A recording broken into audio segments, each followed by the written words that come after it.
Alhamdulillahirabbil alamin wa bihi nasta'inu ala umuri dunya waddin.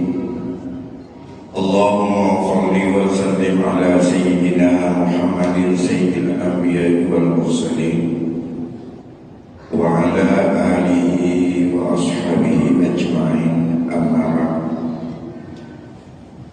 Segenap puji berserta syukur kita persembahkan kehadirat Allah Subhanahu wa taala. Selawat beriring salam kehadiran junjungan kita pada keluarga dan sahabatnya sekalian. Bapak-bapak, guru-guru kami dan ibu-ibu sidang jamaah yang dimuliakan Allah Subhanahu wa taala.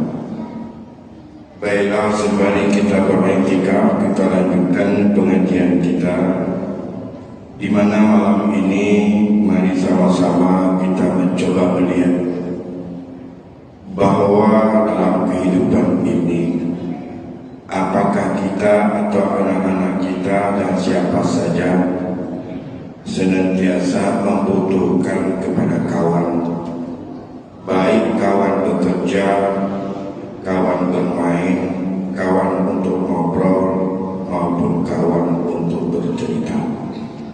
Maka persoalan untuk memilih kawan atau sahabat itu masalah penting yang harus dilakukan dan yang harus diperhatikan oleh umat ini agar pertemanan dan perkawanan dengan orang lain tapi sesungguhnya bisa untuk membantu, membimbing, bisa belajar, mengambil intibat daripadanya. Inilah yang diingatkan oleh Rasul dalam sebuah hadis, al-mar'u ala dini khalilihi. Seseorang itu sangat besar dipengaruhi oleh perilaku dan agama daripada kawannya. Falyandur mayyukhalilu, maka perhatikanlah kamu kepada siapa dan dengan siapa kamu bermain dan kamu berkawan. Saudara sesama muslim dengan saudara yang namanya itu teman dan kawan itu beda. Yang harus punya ketentuan-ketentuan untuk bisa menjadi kawan.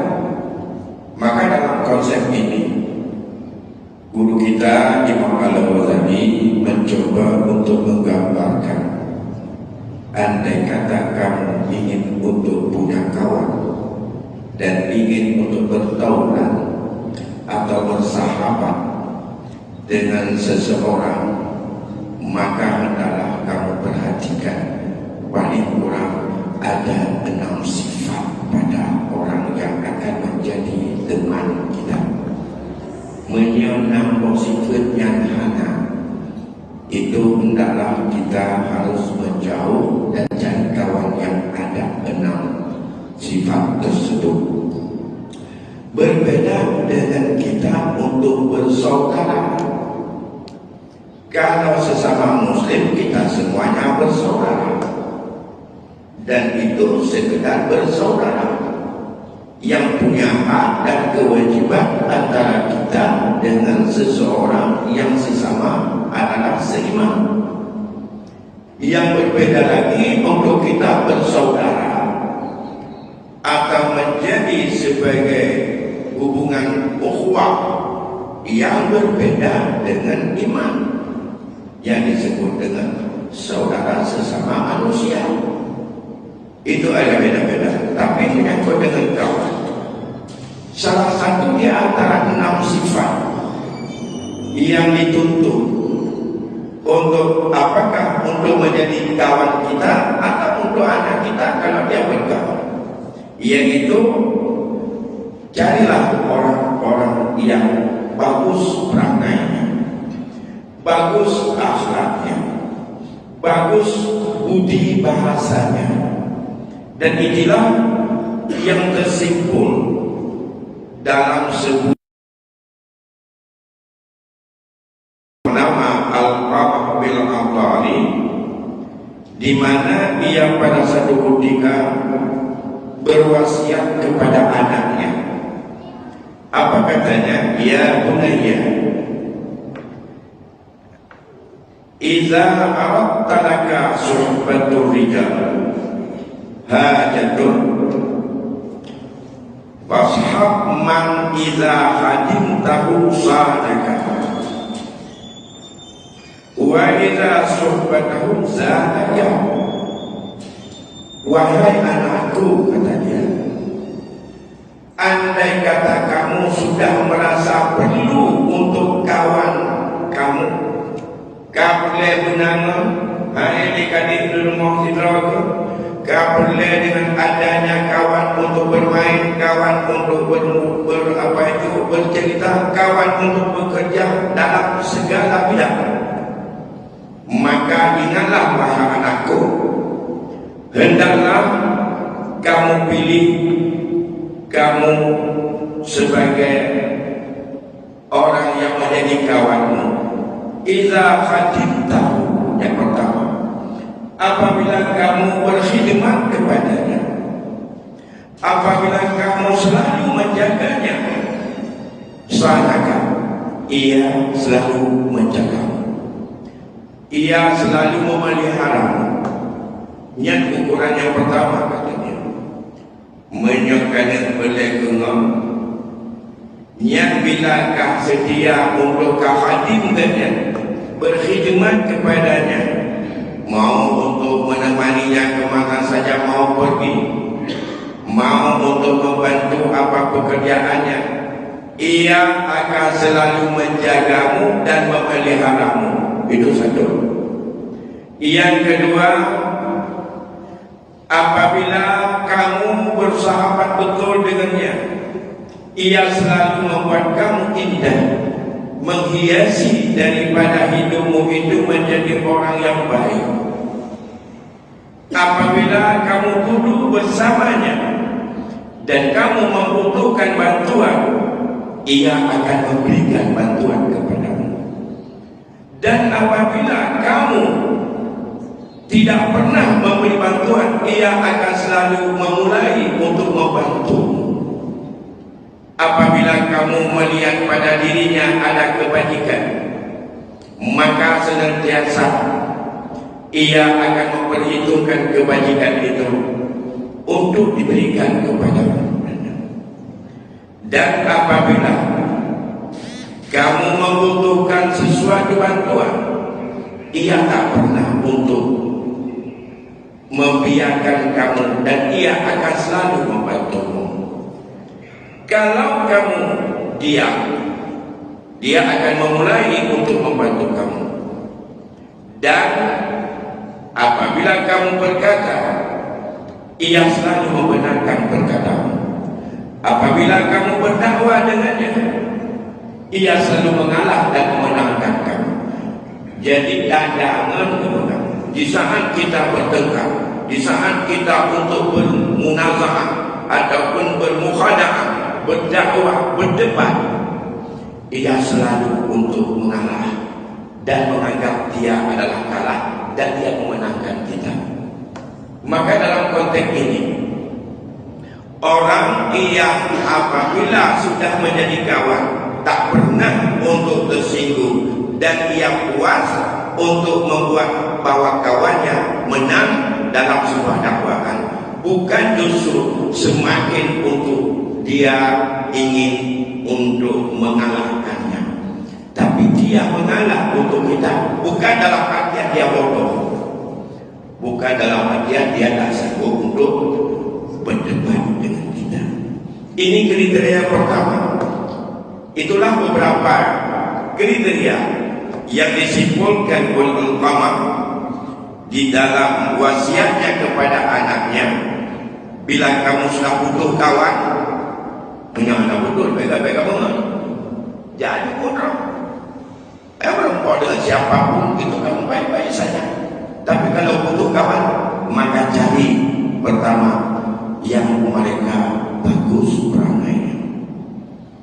Ini yang penting kita perhatikan, baik untuk kita maupun untuk anak-anak kita. Ini yang pertama.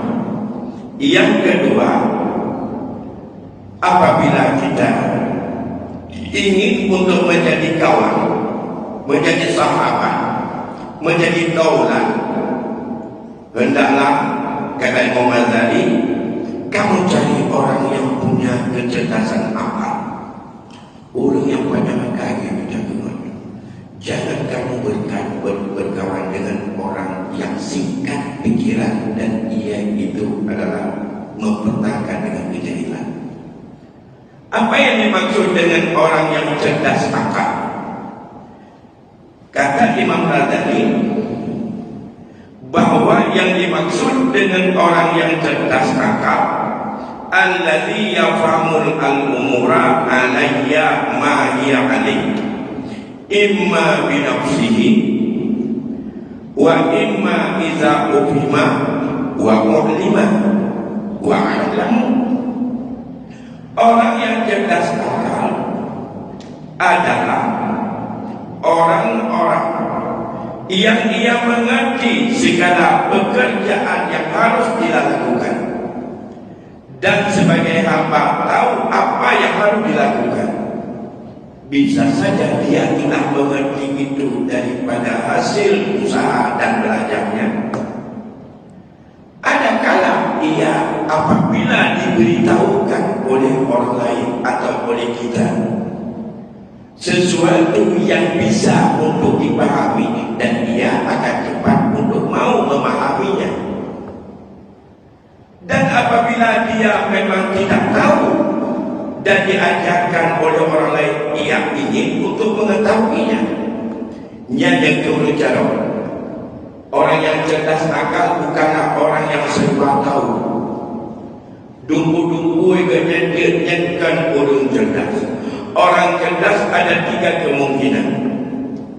Yang pertama, dia sudah memahami dan dia tahu tentang apa yang diperintahkan oleh Allah, bagaimana cara untuk menghadapi orang lain, bagaimana tata cara beribadah, bagaimana tata cara mencari rezeki, bagaimana segala dalam pergaulan, bagaimana sopan santun dan adab serta etika.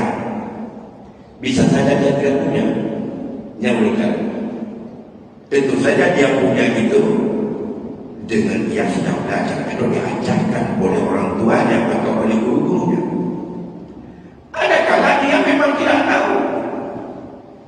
Tapi orang yang cerdas, andai kata kita beritahukan kepada dia, kamu sampaikan sesuatu kebenaran, ia cepat untuk mau menerima kebenaran itu.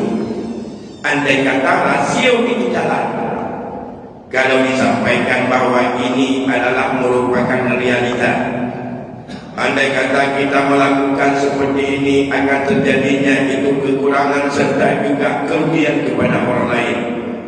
Apabila kita ingin untuk menjaga diri kita, maka itu sesungguhnya kita harus menjaga orang lain.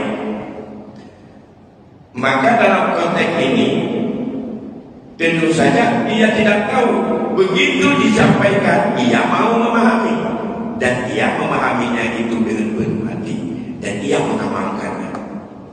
Ada kala dia diajarkan orang, ditegur oleh orang lain. Begitu ditegur, ia mengerti, lantas ia mengambil, serta dia ingin untuk berpegang pada teguran dan apa yang diarahkan serta dibimbing oleh orang lain. Ini pengertian orang yang cerdas akalnya. Orang yang cerdas akalnya itu adalah cocok dan tepat untuk kamu jadikan kawan. Hubungan katanya, hubungan bisnis, hubungan ngobrol, hubungan untuk syurhatan dan segala macam, kita harus membedakan ngon dengan bukan ngon. Dan anak kita hari ini wajib untuk kita arahkan dia, kita awasi dia, dan kita bimbing dia untuk dia betul-betul mendapatkan kawan dengan kriteria yang kedua dan yang pertama tadi. Karena Sufyan Tsauri, seorang ahli sufi, apa kata dia? An-nadru ila wajhil ahmid khati'atun maktubatun. Kamu memperhatikan kepada wajah orang bodoh, orang yang kurang akal, itu adalah satu dosa yang tidak ada keuntungan bagimu, bahkan merugi bagimu. Menyemena melayani ulama, mendakwa dengan ulama akal, nyampe dipikir diketanya adalah menang. Menurut Sufyan Tsauri, berhadapan dengan orang bodoh, memperhatikan wajah orang bodoh, apalagi berdiskusi dengan orang bodoh, itu kesalahan besar. Makanya baik layani. Menjadi katanya orang ni tak tipu, ada dengan ni pihak konek, hanya bodoh. Karena sinyal anak konek, punya mana punya anak sinyal bodoh lagi. Lebih bagus kita disebut bodoh oleh orang bodoh daripada kita melayani yang demikian. Maka sama-sama sangat orang akan tahu rupanya kan. Cuma pada kamu dakwah, melayani ke kamu dakwah ngau lembaga iki apa harap menantu. Cuma kita nyata itu lagi nyata melayani negeri itu. Tapi ini terima kasih saja ya. Ini bukunya tidak, bukunya lalu. Apakah itu di pasar, apakah itu di pajak, di mana saja. Jadi kata Sufyan Tsauri, memperhatikan dan melayani orang-orang yang tak sanggup atau yang kurang akalnya. Makna kurang akal yang ada itu kekurangan salah satu dari tiga itu. Yang pertama adalah elemen roh dengan elemen kenyuan tengok. Yang kedua, dia diajarkan oleh orang lain tak boleh dan tak mau peduli, maka dia pantang habis-habisan. Kemudian ia kadang-kala ditegur bahwa sebenarnya itu adalah dengan bermacam realita dan kenyataan itu rugi, itu membahayakan bagi diri kita, itu bahaya kepada masyarakat. Justru ia melayaninya bukan yang konek dengan rasio yang kita sampaikan. Itu disebut orang amin. Orang amin itu orang yang dangkal pola pikirnya, bukan orang bodoh. Jadi bukan makna orang cerdas itu yang pandang sikular, termasuknya adalah orang yang bodoh juga. Andai kata kita melayaninya, kita dianggap orang bodoh juga. Muqadiyadul hamid qurbah ila Allah Ta'ala. Itu pendapat ulama. Apa kata ulama? Bahwa putuskan bersahabat dengan orang yang kurang akal, itu adalah ibadah yang dapat mendekatkan diri kepada Allah. Kontra dengan hubungan lagi hubungan silaturahmi, tidak menjadi sahabat dan tidak menjadi hal-hal yang tak perlu. Memang bukan orang terbanyak, kan bisa sampaikan pada sampaikan orang yang tepat kemana dan siapa yang tepat sebagai sahabat, sebagai kawan, karena hak sahabat itu besar sekali. Kemudian banyak keterangan-keterangan yang berkaitan dengan anjuran, seperti yang di sebagian ulama mengatakan, la tusahib illa ahad rajulaini, rajulun tata'allamu minhu syai'an min amri dinika fayaqfauka, aw rajulun tata'allama syai'an min amri dinihi fayuqbalu minka, wa salisun qahilun fahrid minhu. Sebagian ulama berkata, jangan engkau berkawan dan bersahabat kecuali kepada dua macam orang laki-laki saja. Dua macam mulut mereka yang berumur. Ini penting bagi anak kita dan bagi kita. baik dan mengen kecuali dua macam urut. Siapa dua macam itu? Yang pertama adalah seseorang yang kamu ajarkan dan kamu belah mengajarkan dia, dan dia mau untuk menerima daripada ajaran agama yang ada pada dirinya. Engkau belajar daripadanya akan sesuatu daripada pekerjaan berkaitan dengan agama, maka memberi manfaat ia akan dikau. Apa? Sidra urut tak peruno agama keganya atau tak meruno agama keganya yang manfaat kepada kita. Nama manfaat kepada tak meruno baganya manfaat kepada kita. Tak meruno agama, tak peruno agama kepada nama manfaat kepada kita. Dan itu kamu menjadi kawan. Menurut wadah tak cari solusi dalam bidang rezeki, menyangkut untuk terputus dalam hal ini. Ada tak membuka mukanya, ada gebi pemikiran nama manfaat kepadanya untuk beli kebubut agama, atau sesuatu yang kita ingin untuk mendapatkan dan ingin menyampaikan kepadanya satu masukan yang kita pandang itu penting untuk dirinya, maka ia mendengarnya, ia untuk mengiyakannya, dan ia menerima dengan sepenuh hati. Kalau itu masuk dalam akalnya, ia juga ada manfaat kepada kita dengan ilmu yang terfahami, bermanfaat ilmu. Tapi kalau satu ilmu dengan tak pegah adanya dia kepenusuhan, bahkan dia menjauh dari kita, dia bagus tak sesuai. Sama seperti ini ya. Allah mengumpamakan hati orang mukmin ini seperti hati yang tanah yang subur. Apabila disiram oleh air, tumbuhan-tumbuhan pada tanah itu akan tumbuh dengan baik. Tapi kelebihan disiram tidak baik juga. Tapi kalau tanaman itu tanaman sudah mati, itu tak usah disiram. Nah, makanya hati-hati yang akan mati disiram bukan untuk tumbuh semakin baik kayu itu. Bahkan semakin banyak kena air akan semakin cepat membusuk dan itu laku. Menanjit na tidro-dro kadang-kadang ngontunya baik tak terpegang nasihat. Menyodokan terpegangnya kan pertama God, pertama jibuh dengan kitanya.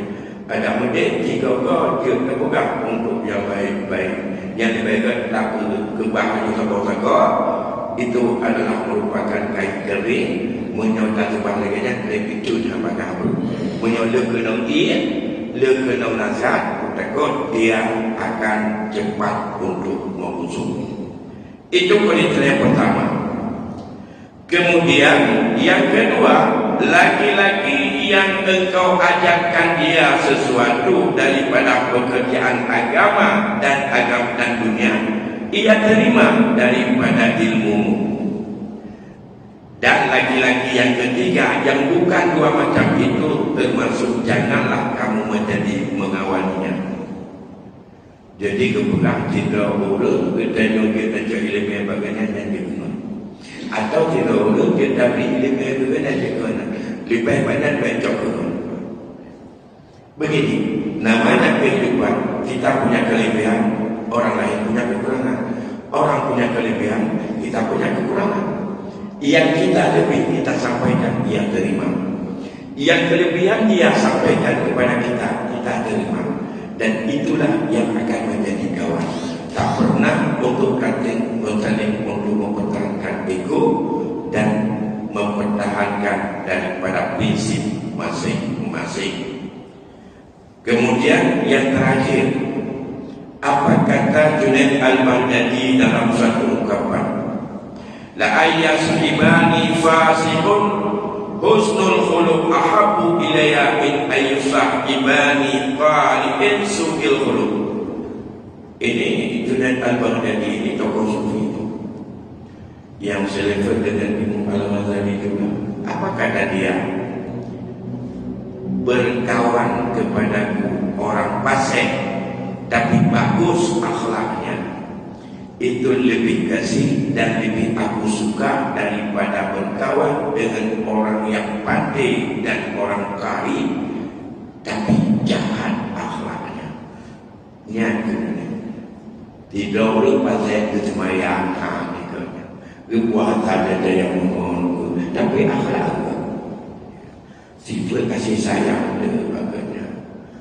Kemudian ada bukan apa merasa rendah diri, dia tidak ego, dalam hati tak ada dendam. Dia baru lupa saya cuma yang ada dengung. Berarti lihat badan bedok tubuh, yang beri polu bedok itu. Bukan pasal sekali meninggalkan kewajiban sudah pasal. Sekali dia tinggalkan perbuatan wajib dengan sengaja sudah pasal. Ia pasal, tapi akhlaknya ke.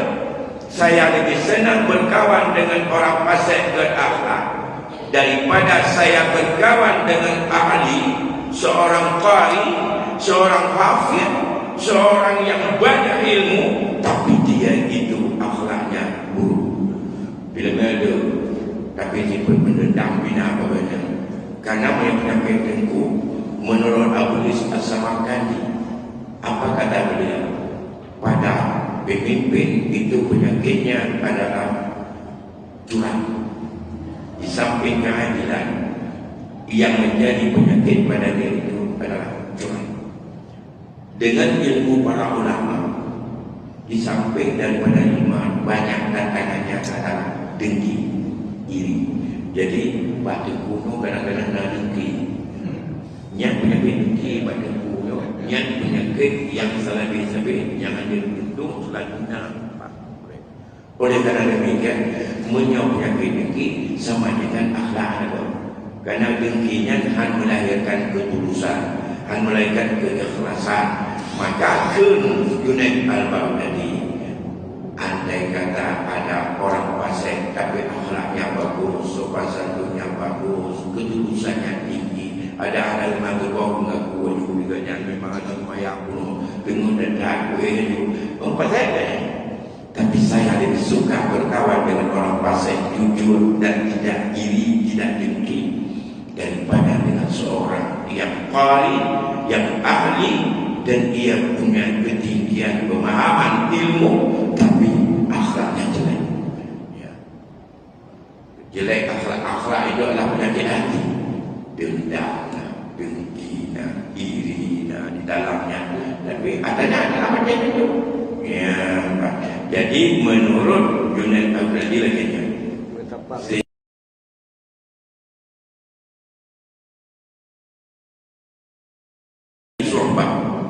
salah satu min asnafin nas. Jauhlah kamu jauhi untuk berkawan dengan 3 jenis manusia. Dia macam bingung. Yang penting betapa gara-garangan itu kerja ke kenakalan remaja lagi apa yang terjadi selama ini. Karena kita mungkin ada kontrol dalam siapa dia yang boleh berkawan. Kebutuhan berkawan pasti kita juga butuh kawan, mereka juga butuh kawan. Kata ya Sahal bin Abdullah, jauhilah kamu berkawan dengan 3 macam daripada bentuk manusia: al-jababirah, al-ghafilah, wal-qura, al-mudahini, wal mutasawwifah, al-jahili. Jauhilah 3 macam manusia untuk menjadi teman kamu. Puji ibu untuk mengenai macam itu. Pertama, orang yang gagah lagi lalai, orang yang ego gagah, dia itu adalah orang yang sombong. Lagi dia lalai daripada perintah Allah. Itu disebut dengan orang yang orang yang al-jababiratul ghafilah, sombong tapi banyak lalai. Dua ke Allah, dua ketentuan agama, bangga dua terhadap apa saja yang diperintahkan oleh agama. Lalai gampurai dengan dunia. Jadi urus sombong lagi lalai dengan agama tu jangan. Sebab kita juga akan lalai. Menyo dengar jangan ganyan menyo dua tapi ingat pakai dong supaya antai ganyan di dua lalai gerong kayu. Abi pun ada denyo kayu dua menumpak antai nampak tiga mungkin jadi baru menumpak. Kadang lalai kan. Pada ingat kita hina abi macam-macam nampak dong. Jadi itu mengapa? Karena dia lalai dengan dunia, lupa untuk disiplin berkaitan dengan ketentuan agama. Padahal tidak memerlukan banyak waktu. Yang kedua, kata dia, orang yang kurang akal seperti yang pertama tadi, jangan bebas ya. Lagi yang kamu. Yang ketiga, orang kikir. Jadi boleh kreatnya pihak lebih atau orang itu penakut dan orang itu fasik, sifat. Itu ketentuan yang harus untuk kita jaga. Kemudian ini baru dua sifat. Sifat yang pertama orang yang bagus perangai. Sifat yang kedua cari orang yang cerdas akalnya. Sedangkan yang ketiga yang harus kita cari sebagai kawan adalah orang yang beragama, orang yang kuat di dalam melaksanakan ibadah kepada Allah, orang yang komit menjalankan segenap apa saja yang dia tahu berkaitan dengan perintah Allah dan menjauhi segala larangannya. Oleh karena demikian, maka jangan kita untuk berkawan dengan orang yang fasik, orang yang suka mengerjakan dosa besar, dan orang yang kekal dalam dosa kecil. Karena bercampur dengan orang fasik akan meringankan pekerjaan maksiat. Mengenai orang fasik yang suka mengerjakan perbuatan dosa besar dan terus menerus dalam dosa kecil, akan menganggap sepele dalam hati kita, lama-lama menjadi dosa itu, dosa-dosa kecil, maksiat itu biasa, mensepelekan maksiat. Ada masalahnya tak tobat begini begitu. Itu coba kita pahami sendiri, coba kita amal, karena ini berdasarkan pengalaman jiwa dari itu. Dan mengenai orang fasik, orang yang selalu dan sering melakukan dosa besar, dan dia tak pernah untuk mau meninggalkan dosa kecil, maka kamu sikapnya akan merasakan menganggap sepele, menganggap rendah, menganggap ringan terhadap dosa-dosa kecil. Itu menurut Al-Ghazali. Tapi menyatakan dengan orang yang fasik, orang yang kuat kekuatan agamanya, kita sekali-sekali ingin menyia-nyiakan dan menganggap bahwa masalah maksiat itu biasa, akan merasa bahwa itu adalah bukan hal yang biasa, dan sangat-sangat kita tegur dan untuk menjadi jauh kita daripada menyia-nyiakan. Inilah yang sering daya tarik daripada kawan. Tergantung kawan ini, kalau dia melakukan ibadahnya itu adalah baik, kita lama-lama kita juga akan baik ibadahnya.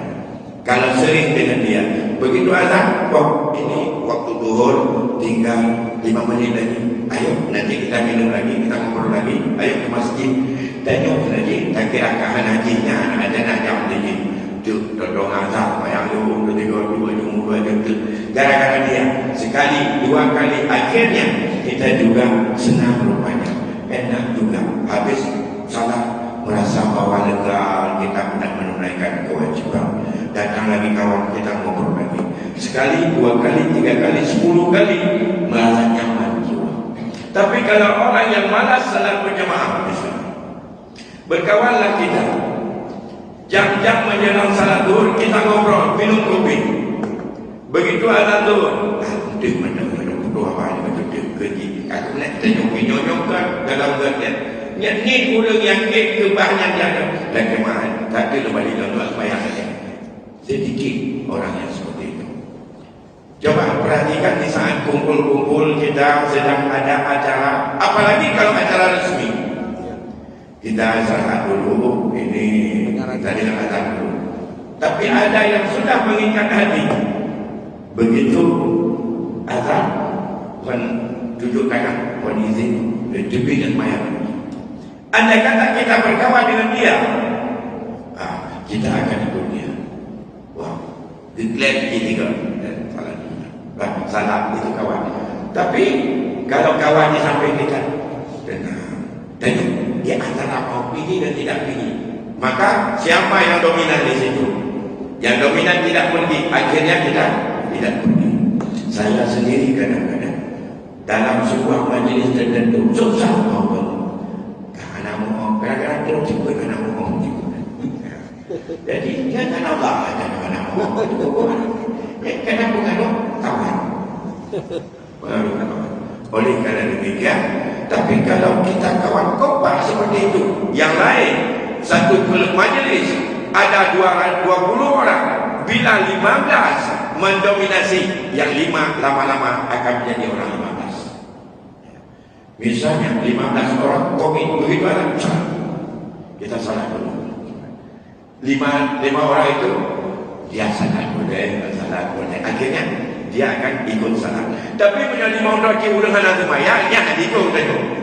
Ada lagi nya ikut supaya dia jauh. Oh, dan segala macam. Inilah daya tarik yang disebut oleh Nabi al-mar'u ala dini khalilihi. Besar sekali pengaruh di saat kita sedang bermujahadah, melatih untuk bisa bagaimana agar kita mulazamah dengan ibadah, maka itu sangat besar faktor kawan. Kalau dalam bisnis juga demikian. Kalau bisnis dengan orang yang ia masih doyan dengan mencari bunga bank, akhirnya juga kita terikuti kerjasama dengan dia. Tidak apa-apa, nanti bagaimana kita bisa untuk tender itu kalau nggak ada duit. Tidak apa-apa, untung sekian kita bayar ke sana siap, kita masih ada untung. Jadi kali-kali siapa lebih untung bayar bunga dengan untung yang sisa dapat. Itu bukan kali-kali yang demikian, itu logika, tapi bukan daripada ketentuan agama. Kecil atau besar, untung tidak untung, yang namanya riba itu adalah divonis oleh Allah. Di situ tidak ada analisa untung atau rugi. Karena mengapa? Dalam konteks riba itu antara 2 orang yang membuat transaksi, satu pasti rugi. Ya, kalau bukan rugi orang yang memberikan bahan, akan rugi orang yang menerima pinjaman. Kalau dia bisa untung orang menerima pinjaman dengan sebab didapatkan lagi untung oleh orang yang memberikan pinjaman, tentu saja keuntungan itu adalah bukan dalam batas yang wajar diambil. Kita kontraktor laba 20% karena ada 15% untuk bunga dengan uang modal yang ada, otomatis hansip 5% bayar kita lagi, orang kita lagi bayar 60 tunai baju menyodar 20 hansip 26 menyebutkan 12 hansip tak ke 12 28 pukul berdiri lantas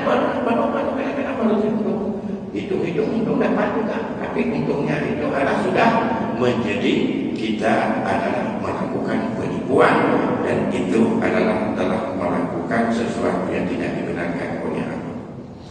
Ya, Bapak Ibu sidang jemaah yang dimuliakan Allah, itu adalah sifat yang ketiga. Saya ulangi, yang pertama, carilah teman orang yang bagus budi pekerti dan perangainya. Orang yang bagus budi pekerti yang perangainya, banyak ciri yang apabila kita ambil nasihat daripada Al-Qamah bin Ad-Dawi tadi, yaitu wajah dawa ingatnya itu lalu. Ada kawan tengok mentong pernah ingatnya dunia, dia mau mengalah, dan itu ya walaupun dia sebenarnya itu dia mengalah bukan karena benar apa yang disampaikan. Yang kedua, orang yang akalnya cerdas. Dan yang ketiga, orang yang kuat agamanya dalam kehidupan sehari-hari. Ada beberapa lagi, nanti akan kita lihat dalam kesempurnaan, ataupun ada 2 lagi dari 5 kriteria yang diminta untuk menjadi kawan, untuk kita jadikan sahabat ataupun kawan atau non dalam kita berinteraksi sehari-hari dalam kehidupan ini. Demikian barangkali dapat kami sampaikan malam ini. InsyaAllah waktu lain nanti akan kita sambung kembali. Lebih kurang saya mohon maaf. Wallahu a'lam bishawab. Wabillahi taufiq wal hidayah. Assalamualaikum warahmatullahi wabarakatuh.